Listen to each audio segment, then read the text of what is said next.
Hey princesses, hope you're all doing good today. By His grace, I believe we watched the first series of this playlist, that is the Open Book Princess Talk, and here I am today with a new topic, that is I'm going to talk about women and relationship. So being a woman, we have a lot of relationship, we have a lot of roles to play. So for instance, being born as a girl, we are daughters, and then as we grow we get a sibling, then we are sisters, and then as days roll by we become friends, and then we become girlfriends, and then we become wives, and then we become grandmothers. Women can choose to be what she wishes to be. There is nothing that is going to act against. Women can be free, that is, choose not to marry or to be married. So it is her choice completely. Both of it is not a sin. Let me tell you why she can be free. If she chooses to be free, why it's not a sin. Because God didn't say that she shouldn't get married, but it was from a man named Paul. Paul was a man who lived for God and he dedicated his life. He was not married. So from his perspective, he has written in 1 Corinthians 7:34, it says that you can stay without being married, which means that if you're not married, it is an extra bonus that you can spend more time with God, that you don't have to work, because in those days people only had the only role to play as a wife. She has to get married and then she will have children and she has a family. But now we live in a day and age where women are doing so many great things, which is power to her, which is really good. She is working in every areas of her life, let it be in athletics, let it be in technology, let it be in science. In every category, women have a major role to play. That is very good. But that all comes under the category of work. So Paul says that if you're not married, you don't have to spend your time with the family, in the sense like you will not be distracted, but you can spend your time with God more and more. Again, in the same verse we could read that he doesn't put a leash on anyone. It is their own choice. If they don't wish to get married, it's their own. It is not a sin. So that is like they will spend more time with God. But when they have a family, they'll have to do for the family and everything and then come to God. But that doesn't mean that they can't spend time with God. When they have to spend time with God, no matter married or unmarried, there should be no disturbances at all. It is only between you and God. You have to take away all the disturbances and just spend your time with Him. But you know what is from God's point of view and how God created man and women. In Genesis 2:18 we could read that He saw that it was not good for man to be alone, so He created women, and that is Adam and Eve. So one more important thing is, now we are in a day and age where everything has completely changed. In the name of love, everything has turned into sin. God is love, but love is not God. Right now, the devil has created an impact that no matter however, in whatever form love comes, it is good. But I am telling you, what God's saying is, it is wrong. Love has changed into sexual immorality now. That is how love in these days are. It is so hard to find a God-feared love. God says He loves everyone without partiality. But then we have to be very clear that women can only take the role of a wife and not a husband. See, in the sense, women can't be a man. Because in Matthew 19:4 we could read that He created them male and female from the beginning. From the beginning it was male and female. He never created Adam 1 or Adam 2 or Eve 1 and Eve 2. He created Adam for Eve, and when both came together they multiplied, and then everything was formed. So we need to be very clear here. Right now there are a lot of things arising. There are a lot of things arising saying that there's an LGBT community. It means everything is one, equality. That is sin, God says. So I need to make this very clear. I'm here only talking about godly women, that women who call themselves a child of God. If you term yourself as a daughter of God, then this is how you are meant to be. It is not my instruction, but it is the word of God. God called Himself the groom and He calls us the bride. So it is always a man and a woman. And God says that it is always good for a man to be with a woman and a woman to be with a man, just to avoid sexual immorality. So in Ecclesiastes 4:9-10 we could read that two is better than one. Two are better than one because they have good reward for their toil. For if they fall, one will lift up his fellow. But woe to him who is alone when he falls and has not another to lift him up.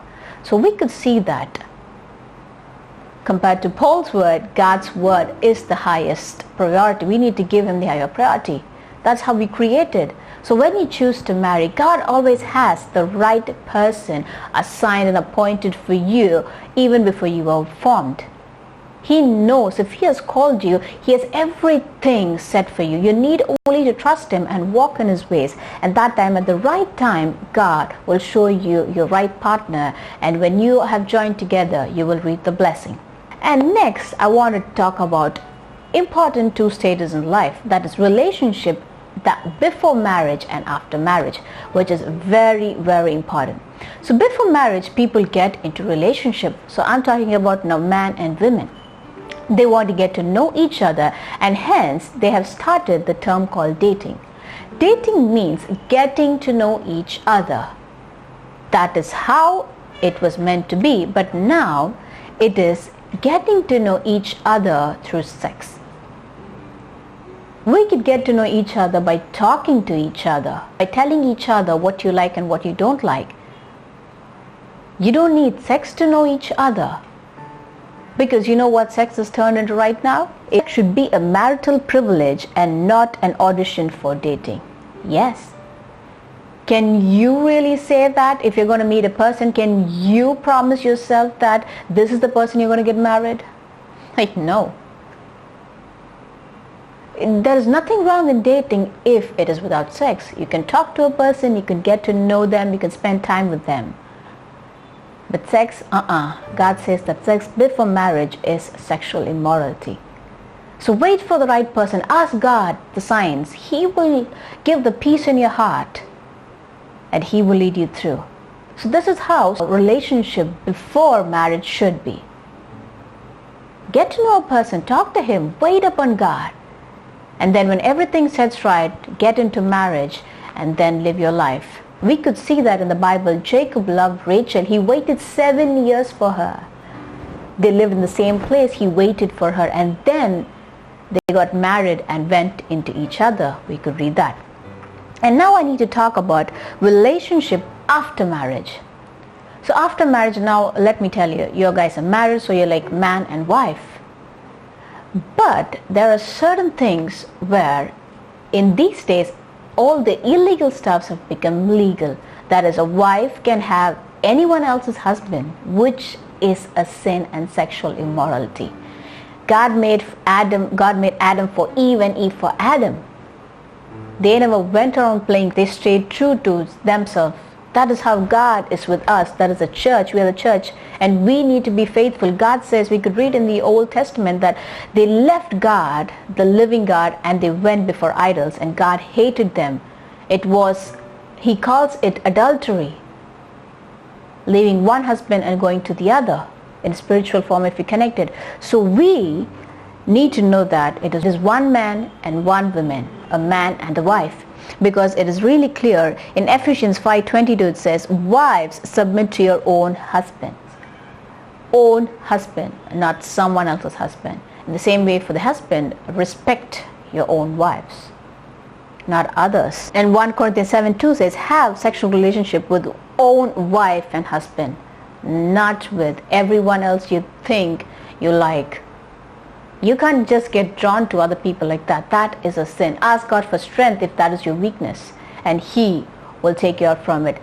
We should not support people who do such practices. That is, people who call themselves gay, who call themselves lesbians. We should not support them. Now people are just waging war. It doesn't mean that we have to hate them, but we need to pray for them.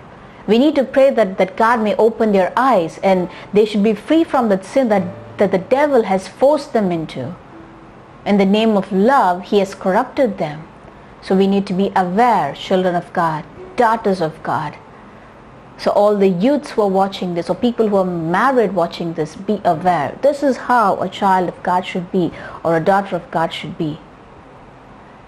So this is what I want to bring it to you today. So wait for God, listen to His voice, and He will lead you through, and your life will be a blessing. So take care. I will see you guys again in a new video in the coming month. Until then, take care. Bye bye.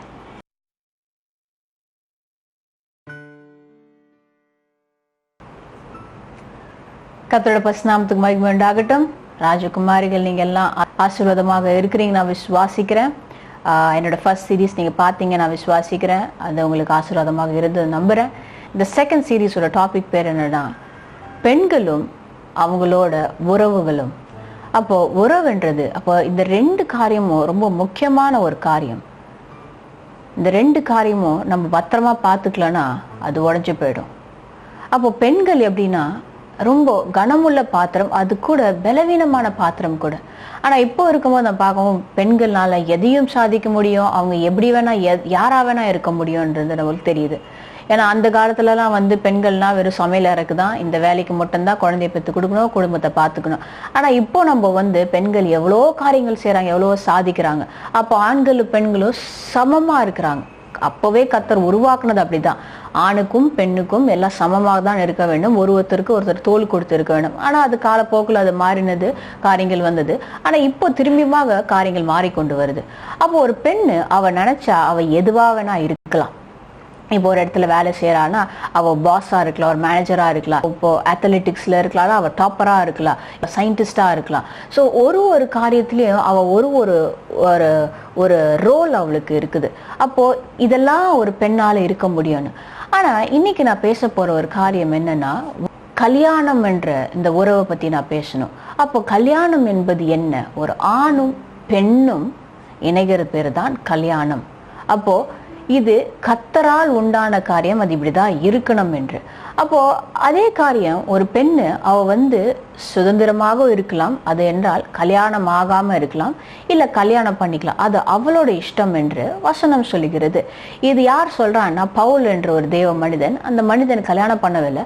அப்போ அவரோட ஒரு காரியம் என்றது அவரோட ஒரு opinion சொல்றார். அப்போ இது 1 கொரிந்தியர் 7 படிக்க முடியும், 34. இந்த மாதிரி நீ கல்யாணம் பண்ணாம இருப்பது நல்லது. அவ பாவம்னு சொல்லல, கல்யாணம் பண்றது பாவம் சொல்லல, நல்லது. ஏன்னு சொன்ன, ஏன்னா அந்த டைம் என்னன்னா நீ கர்த்தருக்கு நீ செலவிடுவ. ஏன்னா கல்யாணம் பண்ணிட்டா குடும்பம்னு இருக்கும், அப்ப நீ குடும்பத்துக்கு நீ அதிக நேரம் செலவிடுவ, கர்த்தரோட நேரம் கம்மியாயிடும் சொல்லி அவரோட ஒரு பெர்ஸ்பெக்டிவ், அவரோட ஒப்பீனியன் அவர் சொன்னாரு. ஆனா அதுவே அந்த வசனத்துல படிக்க முடியும், உங்க கழுத்துல நான் சங்கிலியை போடல, அது உங்களோட இஷ்டம் என்று அவர் இப்படி சொல்லியிருப்பார். கல்யாணம் பண்றவங்களுக்கு தப்பு கிடையாது, கல்யாணம் பண்ணாதவங்களுக்கு தப்பு கிடையாது. ஏன்னா இன்னைக்கு அநேக காரியங்கள் கொண்டு இருக்குது, கல்யாணம் பண்ணா பாவம் என்று. கர்த்தர் அப்படி சொல்லவே இல்லை. கர்த்தர் சொல்றாரு கல்யாணம் தான் நல்லதுன்றார். அது எப்படின்னா, நம்ம ஆதியாகமம் 2:18 படிக்க முடியும். கர்த்தர் ஆதாமை உருவாக்கி அவர் சொன்னாரு, பார்த்துட்டு மனிதன் தனியா இருப்பது நல்லதில்லை, அதனால அவனுக்கு ஒரு தோழி, அவனுக்கு கூட உதவியாக இருக்கும்படி அவ ஏவாளை உருவாக்கினார் என்று படிக்க முடியும். அப்ப பாருங்களேன், கர்த்தர் உருவாக்கினது இப்படிதான், ஒரு ஆணுக்கு ஒரு பெண். அதே மாதிரி மத்தேயு 19:4 படிக்க முடியும், அவரு ஆணும் பெண்ணும் ஆதியிலே அவர் உண்டாக்கினார். இன்னைக்கு காலம் எப்படி இருக்குதுன்னா, ஒரு ஆணுக்கும் ஆணும் பெண்ணுக்கும் பெண்ணும் கல்யாண காரியங்கள். இது கர்த்தர் அருவருக்கிறார், இது கர்த்தர் பார்வையில பாவமாக இருக்கிறது. நோவா காலத்துல நம்ம இது படிக்க முடியும், இதே காரியங்கள் நடந்தது. குடிச்சு வெறித்தனமாக இருந்து ஆணும் பெண்ணும் கல்யாணம் கட்டி கர்த்தர் அந்த கோபாக்கினத்தினால அவர் அழிச்சார் அந்த உலகத்தை என்று படிக்க முடியும். ஆனா அது தீர்க்க தரிசனமாக சொல்லுது கடைசி காலத்துல இதுதான் நடக்கும் என்று. இது நடந்து கொண்டு இருக்குது, ஏன்னா நம்ம கடைசி காலத்துல இருக்கோம். அப்போ எல்லா விதமான இல்லீகலான காரியங்களும் இப்ப லீகல் ஆகி கொண்டு இருக்குது. அப்ப இன்றைக்கு நான் தெளிவா பேசுற காரியம், இது கர்த்தரோட பிள்ளைகள். யாரு உங்களை நீங்க விசுவாசிக்கிற, நான் கர்த்தரோட பிள்ளை, நான் கர்த்தரோட ராஜகுமார் என்று நீ விசுவாசித்தா இதெல்லாம் இப்படி இல்லாதான் இருக்க வேண்டும். இது என்னோட காரியம் இல்லை, இது பைபிள் நான் சொல்றேன். அப்ப கர்த்தர் முதலாவது ஆதாம் உருவாக்கல, ஆதாமும் உருவாக்கல, இல்ல ஏவாளும் உருவாக்கல. ஆனா ஆதாமுக்கு ஏவாளுக்கு ஆதாமும் தான் கர்த்தர் உருவாக்கினார். அப்ப இதை நம்ம தெளிவாக நம்ம சிந்தையில புரிஞ்சு கொள்ள வேண்டும். இப்ப அதே அன்பு பாவமாக பிசாசானவன் மாற்றி கொண்டிருக்கான்.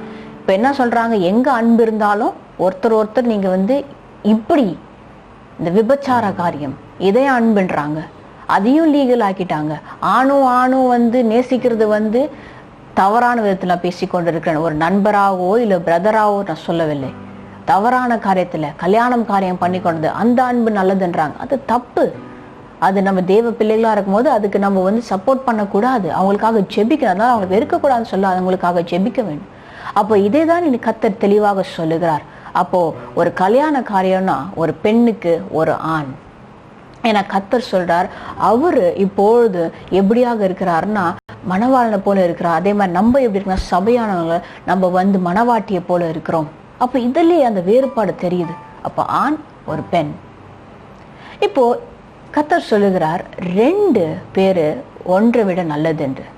பவுல் சொன்னாரு, அது அவரோட ஒரு காரியமாக இருக்குது.